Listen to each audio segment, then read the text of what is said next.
शिव महापुराण की कथा कहती है, भगवान शंकर का अनुमोदन कहता है कि आपकी जो भक्ति है, भगवान धन से, संपदा से या सत्ता से या वैभव से या दौलत से भगवान कभी नहीं रीझता। अगर भगवान को चाहिए तो तुम्हारा केवल निर्मल मन चाहिए। भगवान को और कुछ भी नहीं चाहिए, तुम्हारा केवल मन। उसके सिवाय भगवान तुम्हारे वैभव से, तुम्हारे पास में कितनी गाड़ी है, कितना बंगला है, कितना धन है, कितना वैभव है, कितनी सत्ता है, कितनी दौलत है, भगवान को उससे कोई मतलब नहीं। भगवान को अगर मतलब है तो केवल तुम्हारे मन से मतलब है। शबरी अम्बा के दरवाजे पर भगवान गए, क्या दिया शबरी अम्बा ने? भगवान को क्या प्रदान करा शबरी अम्बा ने? केवल एक झूठे बेर। और झूठे बेर के सिवा भगवान कुछ ले भी नहीं रहा है। अब तुम शंकर जी को क्या देते हो? अगर शबरी अम्बा ने भगवान राम को झूठा बेर दिया है तो आपने कौन सा अच्छी चीज दी थी भगवान को? जल दिया, वो मछली का झूठा था। दूध दिया, वो बछड़े का झूठा था। फूल दिया, वो भौरे का झूठा था। मिठाई बना कर दी, वो चींटी की झूठी थी। तुमने दिया क्या? और ये मनुष्य का शरीर दिया भगवान के चरणों में, ये भी तो झूठा है। फोन पे तो तुरंत कह देता है, माता तारे बिना एक बिना नहीं रहूं, एक मिनट नहीं रहूं, तेरी तो मुझे बहुत याद आए। और भगवान के पास जाए कि तुम्हारे बिना मेरा कोई नहीं है। भगवान के रेंदे रे झूठेला। भगवान भी कहते काहे को झूठ बोले? अभी फोन पे बोल रहा था, मेरे को थारी याद आ रही, तेरे बिना एक मिनट नहीं रह सकता, तू तुम्हारे हृदय में बसी ने, तू तुम्हारा चित्त वृत्ति में बसी। और मंदिर पहुंचा ने अगरबत्ती लगाते लगाते बोला, तन मन धन सब कुछ तेरा। भगवान के आ गया भेरू झूठेला। भगवान सोचा काय आया।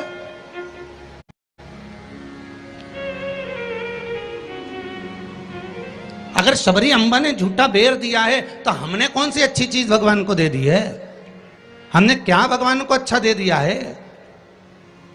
हम भी तो झूठा ही दे रहे हैं। पुष्प दिया, वो भी झूठा था। जल दिया, वो मछली का झूठा था। दूध दिया, वो गाय के बछड़े का झूठा था। मिठाई दी, वो चींटी की झूठी थी। हम जो परमात्मा को दिए वो सब कुछ झूठा था। यहाँ तक हम भगवान का जो स्मरण भी कर रहे हैं, कई लोग भगवान के मंदिर में बैठकर घंटों तक माला पकड़कर भी अगर भगवान के मंदिर में बैठकर भजन कीर्तन स्मरण कर रहे हैं तो वो ये सोचे कि नहीं ये सत्य है, तो उसने उसमें भी छल कर दिया। थोड़ी देर तक तो मन लगता है, उसके बाद ये चित्त, ये वृत्ति, ये मन कहीं ना कहीं डोल जाता है। इस मन को लोग कजन कहां लेकर चले जाते हैं। बड़ा बड़ा कठिन है महाराज, ये बड़ा कठिन। ये मन बड़ा चंचल है, कैसे तेरा भजन करूं, जितना इसे समझाऊं उतना ही मचलता है। भोलेनाथ हे शंभो, हे त्रिकालदर्शी, हे कैलाशी, हे अविनाशी, हे शिव, हे करुणा सागर। ये चित्त, ये मन, ये वृत्ति बड़ी चंचल है।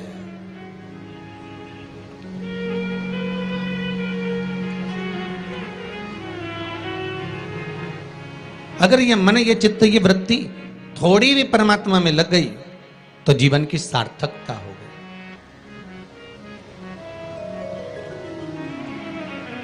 ब्रह्मा और भगवान विष्णु दोनों मिलकर मंथन कर रहे हैं। और एक बात बहुत ध्यान से सुनना, शिव महापुराण के इस चरित्र को याद रखना कि ब्रह्मा और भगवान विष्णु ने मंथन किया, और मंथन किया तो शंकर भगवान के शिवलिंग को प्रकट किया। आपसे भी निवेदन है, जब दोनों पति पत्नी, भाई भाई, घर के बुजुर्ग, माता पिता, घर के बच्चे जब एक साथ कहीं बैठे हुए हों तो शिव महापुराण की कथा कहती है आप भी शिव महापुराण का थोड़ा सा मंथन करो। उस मंथन से जो प्रकट होगा वो तुम्हारे घर का आनंद करा देगा। शिव पुराण का मंथन।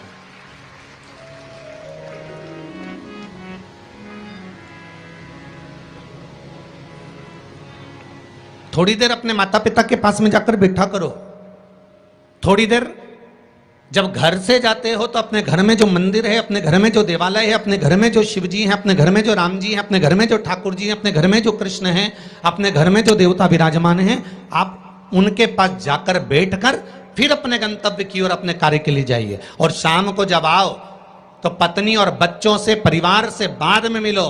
सबसे पहले अगर दुकान की चाबी भी लेकर आए हो, थोड़ा सा धन भी लेकर आए हो, थोड़ा सा सामान भी लेकर आए हो, थोड़ा सा व्यापार का कुछ चीज भी आप लेकर आए हो, तो सबसे पहले जाकर भगवान के मंदिर में जो आपके घर में है उसके पास में बैठकर उसको बताया करो, आज मैंने व्यापार करा उसमें ये लाभ हुआ, आज मैंने व्यापार करा उसमें ये हानि हुई, और आपकी कृपा से आज मैंने दुकान व्यापार व्यवसाय आज का पूरा करा। हे देवाधिदेव महादेव, हे मेरे ठाकुर, हे मेरे कृष्ण, हे मेरे राम, आज भगवान की कृपा, आपकी कृपा बहुत बनी रही और मेरा सब कार्य सफल हुआ। बाबा को प्रणाम करो, नमन करो और फिर अपने माता पिता, परिवार, कुटुंब, कबीला जिससे मिलना है मिलो, फिर मिलो।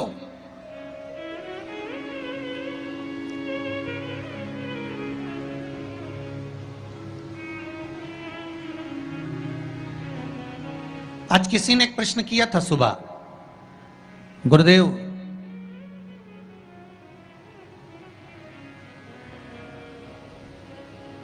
अगर भगवान के मंदिर जाना है हमको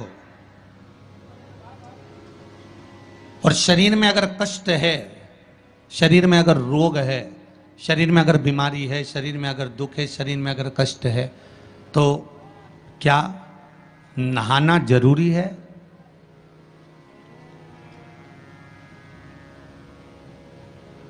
शिव महापुराण की कथा कर रही है, मत नहाओ, स्नान कर लो।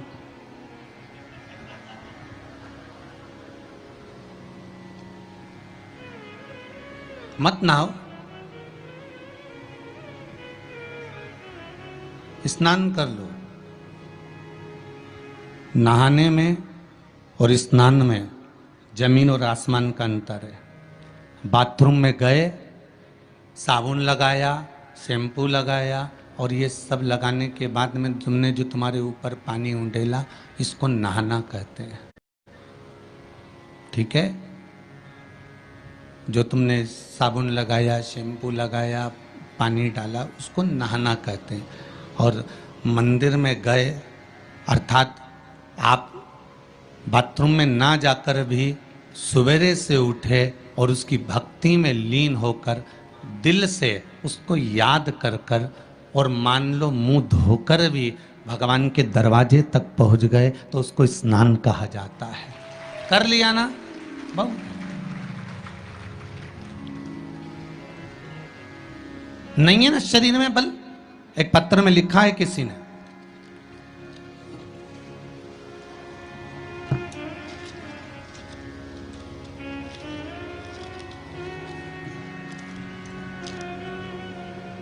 मैं बदनावर धार के पास बालोदा में रहती हूँ। मेरा नाम शांति बाई कुमावत है। कहीं बैठी हो तो खड़ी हो जाएं। आप ही हैं? दोनों हाथ हिला दो एक बार।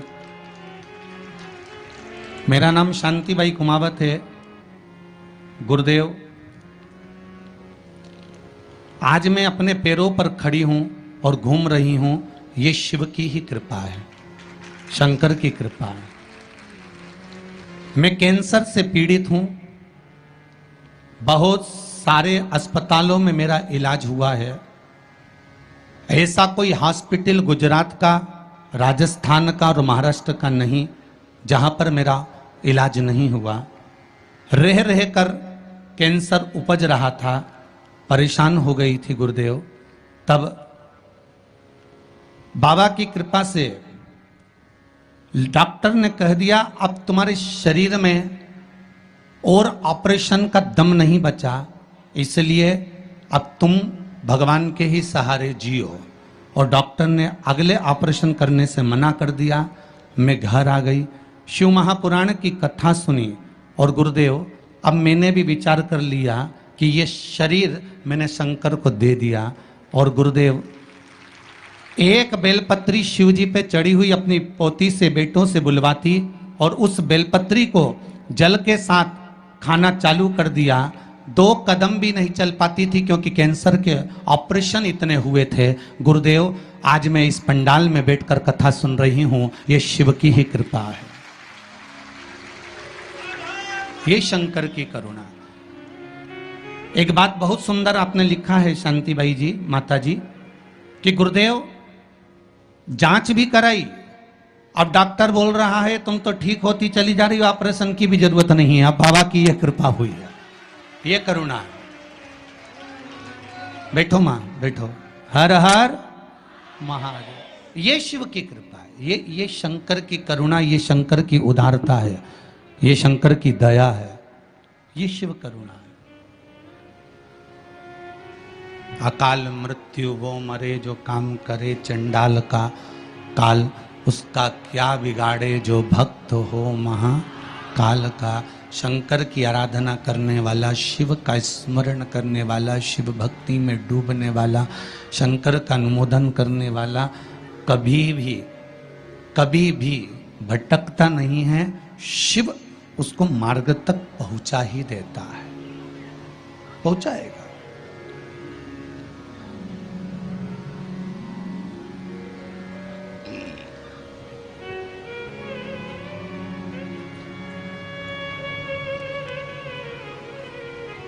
जितना शरीर का वजन है, बहुत ध्यान दीजिएगा जरा।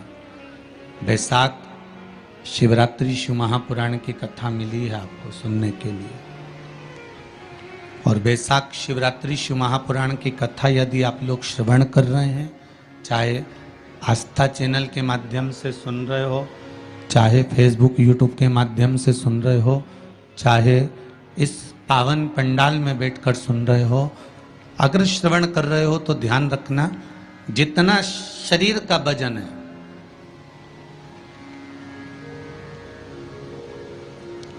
सत्तर kilo, 25 kilo, 20 kilo, 15 kilo, 50 kilo,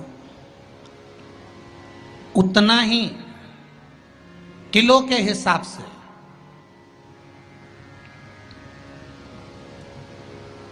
10 kilo है तो ये मन में भाव लगा लेना कि मुझे दिन भर में 10 बार भगवान को धन्यवाद देना है कि तूने ये शरीर दिया, चित्त वृत्ति दी, ये मन दिया, ये बुद्धि दी, ये पूरा जीवन मुझे दिया, ये आपकी कृपा से मिला है, आपको समर्पित है और आप ही को दे रहा हूँ।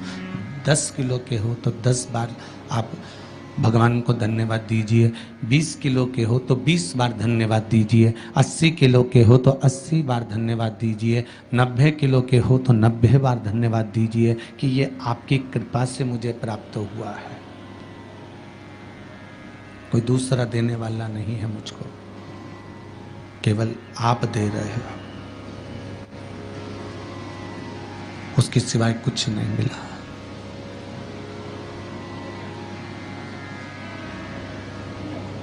बड़ी मुश्किल से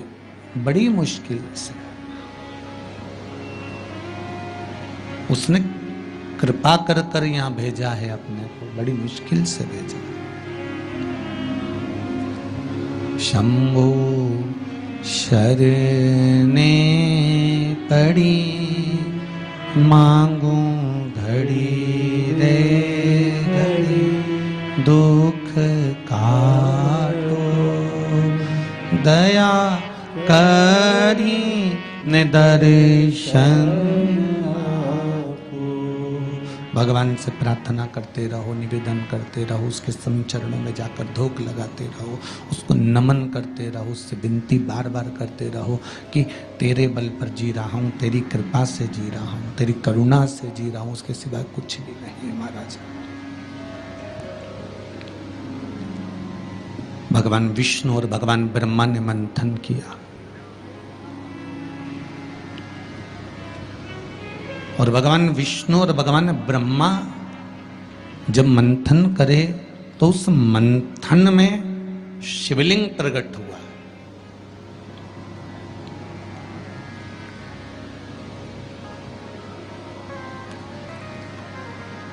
मंथन में शंकर का प्रकट होना, बहुत बड़ी बात है।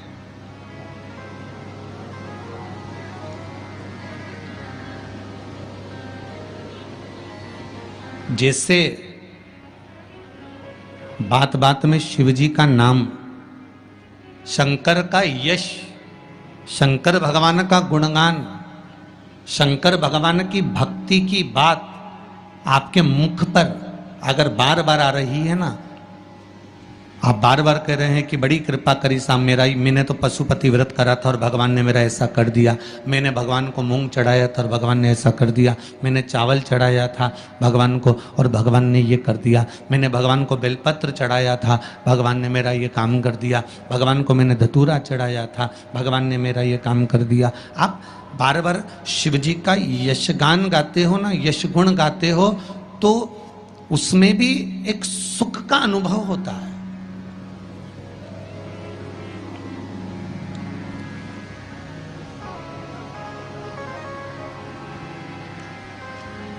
आपके यश गुण गाने में भी करके देखना। सास से निवेदन है, बहू की बड़ाई करके देखो, बहू का यश गुण गाकर देखो।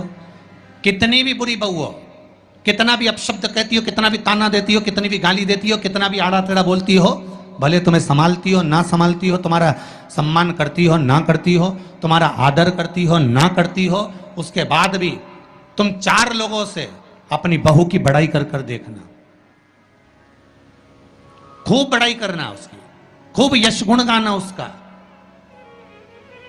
भले वो गाली दे, अपशब्द के ताना दे, कुछ भी बोले, पर तुम यश गुण गाओ उसका, खूब गाओ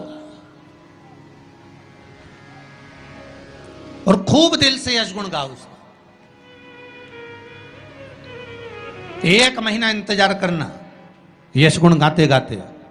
दूसरे महीने में जिस बहू का तुमने यश गुण गाया है, ये शिव महापुराण की कथा कहती है, वो भी सिर पर पल्लू लेकर तुम्हारे को धोख लगाने आएगी जरूर, ये पक्का। आप अपने भीतर कुछ अच्छा तो लाओ।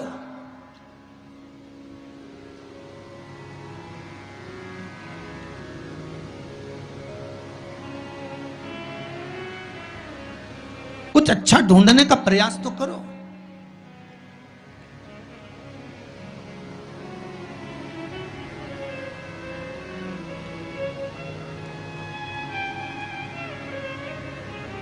आज कोई कह रहा था गुरुजी, पूरे भारत में, पूरे जगह पर देखा जाए तो आज दुनिया के लोग ये भगवान के नाम से क्यों इतना चिढ़ने लगे।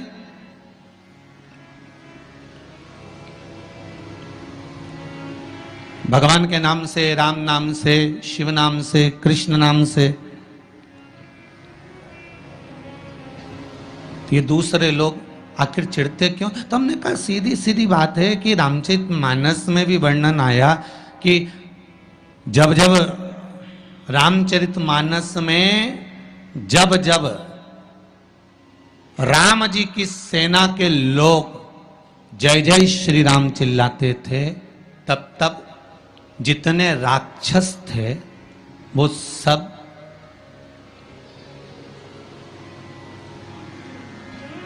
जितने राक्षस थे, जितने भी,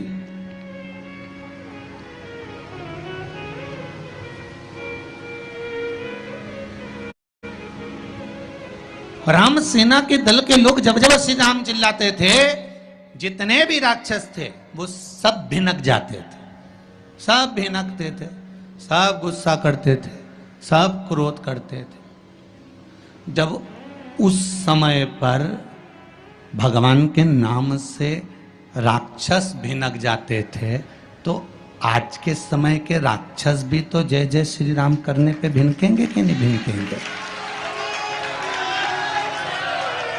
जरा विचार तो करो।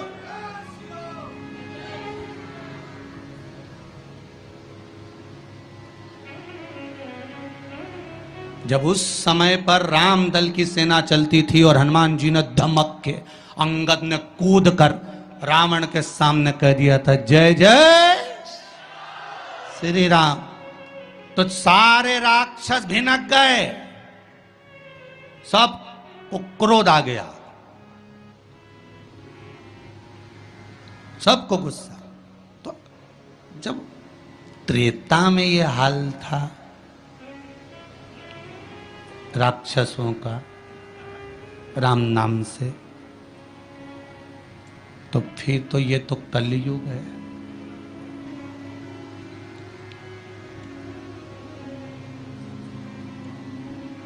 अब तुम राम बोलोगे तो थोड़ा सा तो भिनकट्टा छूटेगा ही इनके भीतर भी, थोड़ा थोड़ा तो आएगा। पर आग लगे बस्ती में, अपन रहो मस्ती में, जो ज्यादा भिनके नहीं तो उसको भिनकने दो। तुम तो जोरदार खजूर वाली चोटी बना के बिंदी लग तैयार होके भगवान के मंदिर जाओ और राम नाम गुण गाओ, शिव का स्मरण करो, लोटा भर के जल चढ़ाओ, शंकर का भगवान का भजन करो। शिव की भक्ति में जितने जितने लग सकते हो उतने लगो, कुछ नहीं बिगड़ेगा। एक लोटा पानी जो भगवान शंकर को समर्पित करता है, मरने के बाद तुम्हारी औलाद तुम्हारा किसी पवित्र नदी में तर्पण करे ना करे, तुम्हारा शिव को दिया हुआ जल तुम्हारे खाते में पहुंच जाता। आपने जो शंकर भगवान को एक लोटा जल दिया है, शिव जी को एक लोटा पानी चढ़ाया, शंकर भगवान को एक लोटा जल समर्पित करा है, शंकर भगवान को एक लोटा जल अगर आपने दिया है तो वो आपके खाते में पहुंचेगा जरूर, ये निश्चित है, पक्का है।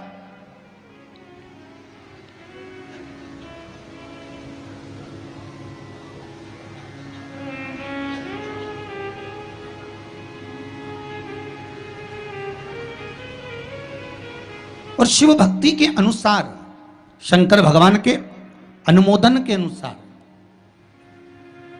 पहले भी कथा में कहा, आज फिर कह रहे हैं, आप जब शंकर भगवान को एक लोटा जल समर्पित करते हो तो वो 33 कौटि देवताओं के हिस्से में चले जाता है, एक भाग पितरों के हिस्से में चले जाता है, एक भाग आहूतों के हिस्से में चले जाता है, एक भाग वाचुकों के हिस्से में चले जाता है। आपने जो भगवान को दिया वो धीरे धीरे धीरे धीरे धीरे धीरे धीरे बढ़ता चले जाता है, भगवान के धामों में पहुंचता चले जाता है। जिन जिन को आपने नहीं भी दिया, शंकर भगवान पे चढ़ा हुआ जल उन तक भी पहुंच जाता है। ये केवल आपकी निर्मल और आनंदित भक्ति के बल पर पहुंचता है, भक्ति के बल। भगवान ब्रह्मा और भगवान विष्णु ने जो मंथन किया, उस मंथन में जो शिवलिंग निकला, और ब्रह्मा जी के मुख से निकल गया कि ये शिवलिंग जो निकला है इसके चरण कहाँ हैं, इसका शीश कहाँ है, जरा पता करा जाए। और ब्रह्मा स्वयं भगवान शंकर का सिर देखने के लिए जा रहे हैं, और भगवान विष्णु मृत्यु लोक में नीचे तलातल में, रसातल में, पताल में भगवान शंकर का चरण ढूंढने के लिए जा रहे हैं, भगवान शिव का चरण।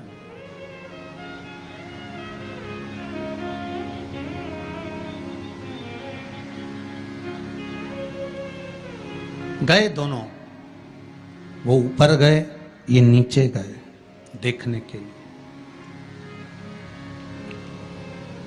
कई लोग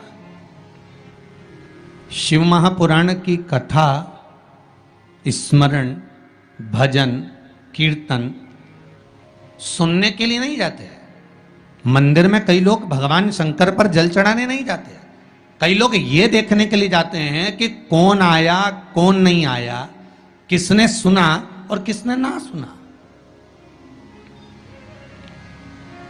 किसने धारण करा किसने ना करा।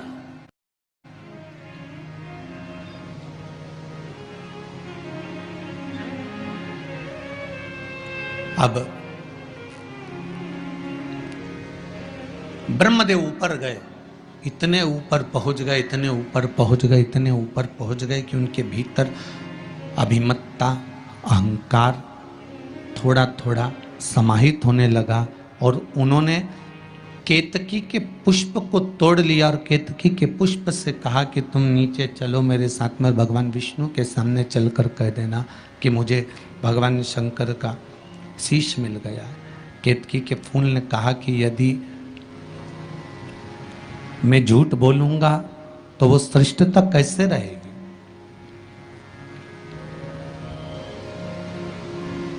मेरे झूठ बोलने की श्रेष्ठता कैसे होगी?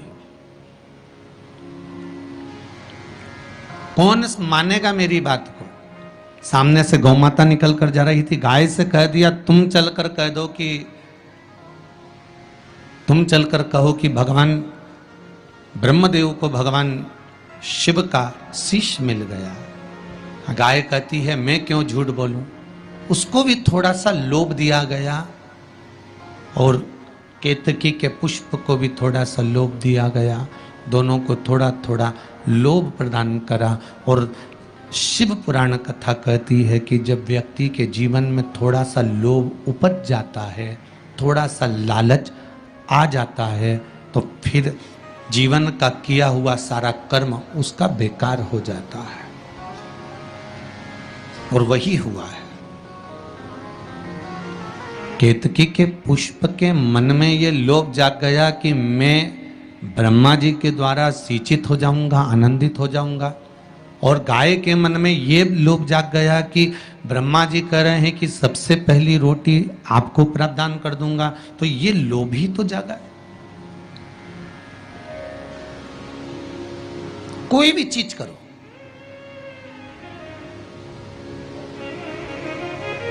अगर कोई सत्कर्म आप कर रहे हैं, थोड़ा सा अच्छा कार्य आप कर रहे हैं, भगवत भजन आप कर रहे हैं, कीर्तन आप कर रहे हैं, मंत्र जाप आप कर रहे हैं, स्मरण आप कर रहे हैं, नाम जाप यदि आप कर रहे हैं, तो वो लोभ से परिप्त होना चाहिए, बहुत दूर।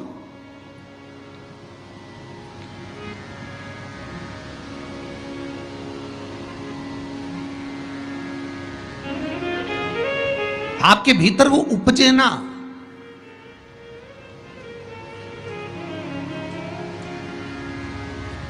फिर चाहे दुनिया के लोग कितना भी कहे ना, वो एक बेल बेचारा किसान का एक बेल कुएं में गिर गया।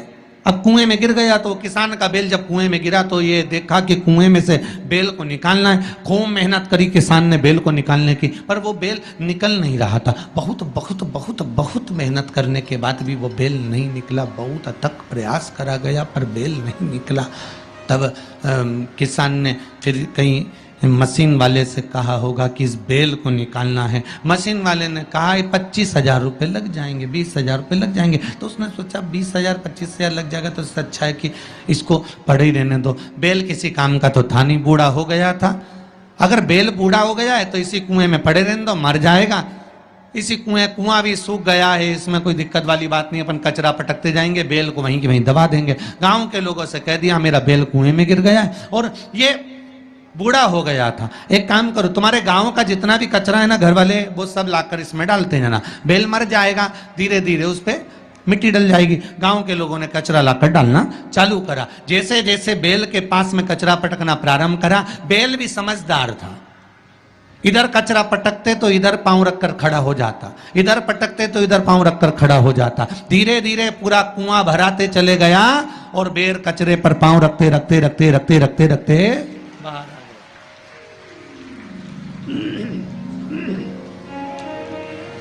बेल कचरे पर पांव रखते रखते रखते रखते बाहर आ गया, ऊपर आ गया। और जब वो ऊपर आया, निकल कर, बुराई करने वाले कितनी भी बुराई करेंगे, निंदा का कचरा, बुराई का कचरा कितना भी पटकेंगे, हमको केवल उस पर पांव रखकर निकल कर बाहर की ओर चले जाना है और हमारे जीवन को सार्थक बना लेना है। करे करे तो करे।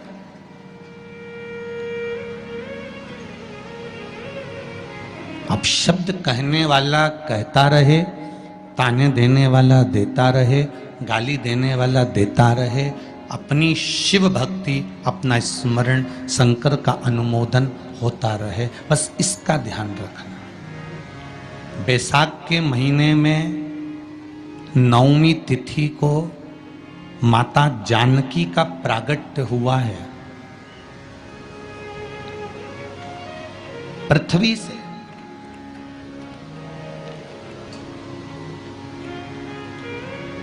कभी एक विचार करिएगा कि नरसिंह अवतार बैसाख के महीने में हुआ, कुर्म अवतार बैसाख के महीने में हुआ, हयग्रीव अवतार बैसाख के महीने में हुआ, परशुराम अवतार बैसाख के महीने में हुआ, माता जानकी का अवतार बैसाख के महीने में हुआ। आखिर बैसाख के महीने में, माधव महीने में इतनी महत्वता क्यों?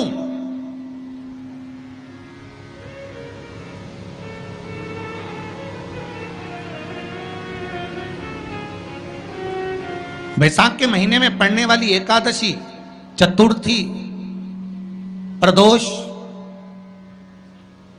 अमावस्या, पूर्णिमा, शिवरात्रि, ये सभी इतनी महत्वपूर्ण क्यों हो जाती है?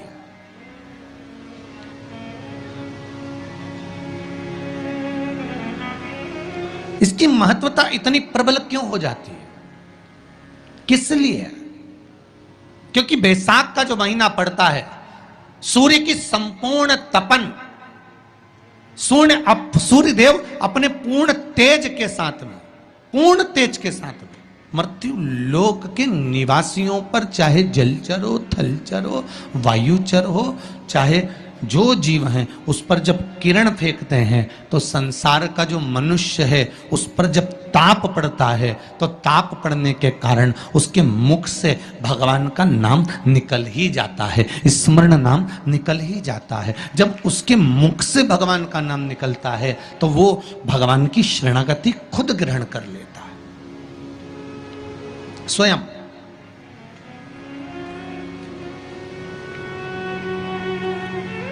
शरणागति ग्रहण कर लेना। बैसाख की पोथी पढ़ते हो आप लोग? आप में से अगर कोई पढ़ता हो बैसाख महीने की पोथी, तो उसमें एक वर्णन आता है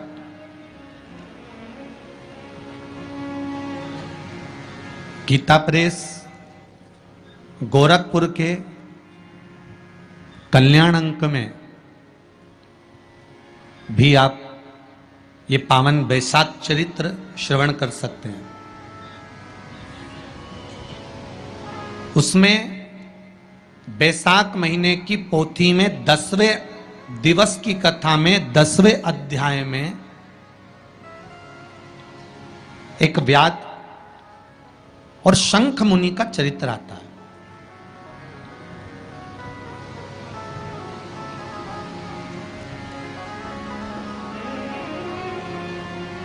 शंख मुनि एक बार निकलकर भगवान शंकर के मंदिर में जल समर्पित करने के लिए जा रहे थे और शिव मंदिर की ओर जाते जाते जाते जाते जाते जाते बीच मार्ग में चलते चलते चलते चलते और वो शंख मुनि जब शिव के मंदिर में पहुंचे, शंकर भगवान के मंदिर में जाकर उन्हें दर्शन किया,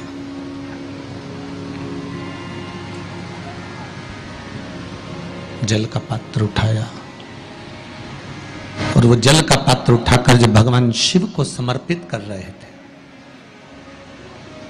तो उसी समय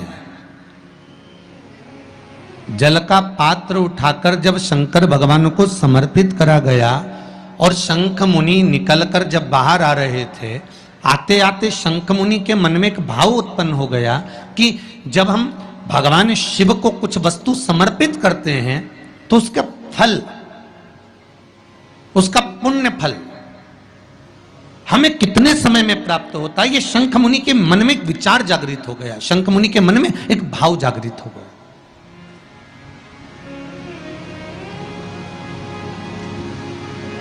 कई माताएं पशुपति व्रत करती हैं, कई ऐसी भी माताएं हैं जिन्होंने 2-3 बार पशुपति व्रत कर लिए होंगे।